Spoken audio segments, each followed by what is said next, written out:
একটা মেসেজ ইদানিং আসছে ইমোতে, হোয়াটসঅ্যাপে, ফেসবুকে বিভিন্ন লোক শেয়ার করছে, আমি দেখছি। মেসেজটা হলো এরকম যে অমুক তারিখ থেকে পহেলা রমজান শুরু হবে।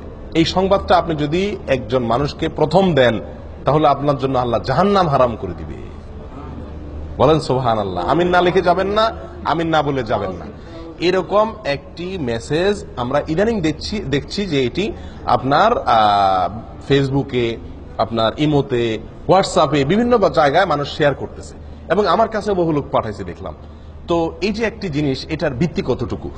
দেখুন, প্রথম কথা হলো রমজান কোন দিন শুরু হবে এটা তো শাবানের চাঁদ দেখার পরে বোঝা যাবে।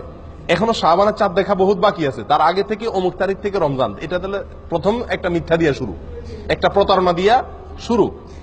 দ্বিতীয়ত কথা হলো, এরকম কথা নবী সাল্লাল্লাহু আলাইহি সাল্লাম কখনো বলেন নাই। এটা নবী সাল্লাল্লাহু আলাইহি সাল্লামের মিথ্যাচার। কেউ যদি এই কথা শেয়ার করে, এই কথা অন্যের কাছে পাঠায়, এই কথার প্রচার করে, এই কথাকে লাইক করে, এটাকে ভালো মনে করে কমেন্ট করে, এটাকে বিশ্বাস করে, মনে রাখতে হবে নবী সাল্লাল্লাহু আলাইহি সাল্লামের একটি ভয়াবহ সতর্কবাণী আছে। সেটি হলো, তিনি বলেছেন, মান কাযাবা আলাইয়া মুতাআম্মিদান ফালিয়াতাবাওয়া মাকআদাহু মিনান নার। যে ব্যক্তি আমার বিষয় মিথ্যা প্রচার করবে, আমার নামে কোনো কথা আমি বলি নাই, সেটাকে আমার বলে আমার পক্ষ থেকে প্রচার করবে আমার নামে মিথ্যা কথা, সেই জন্য তার ঠিকানা জাহান্নামে জেনে রাখে, নিশ্চিত জেনে রাখে। মুহাদ্দিসিনে কেরাম বলেন, যত হাদিস আছে সারা পৃথিবীতে, অনেক মুহাদ্দিসদের দৃষ্টিতে সবচাইতে বেশি প্রচারিত, প্রসিদ্ধ, বিশুদ্ধ, মুতাওয়াতির হাদিসগুলোর ভিতরে এই হাদিস অন্যতম। আমি কি বুঝাতে পারছি? এত জঘন্য বিষয় যে নবী সাল্লাল্লাহু আলাইহি সাল্লামের নামে আপনি মিথ্যাচার করছেন।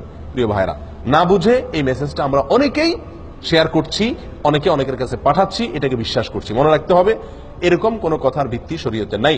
রমজান অমুক তারিখ হবে, অমুক তারিখে হবে, এই সংবাদটি আপনি যদি প্রথম কাউকে দেন তাহলে আপনার জন্য জাহান্নাম মাফ হয়ে যাবে। এটা যদি আপনি এতজনের মাঝে শেয়ার করেন তাহলে আপনার এত সওয়াব হবে। এই সংবাদ শেয়ার করলে গুনাহ হবে, এই সংবাদ শেয়ার করলে গুনাহ হবে, কারণ এটা নবী সাল্লাল্লাহু আলাইহি সাল্লামের নামে মিথ্যা কথা। কোথাও কোনো জাল হাদিসও এরকম কোনো কথা নাই।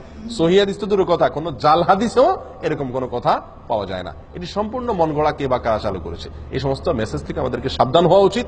আল্লাহ আমাদের ঈমান আমল রক্ষা করেন।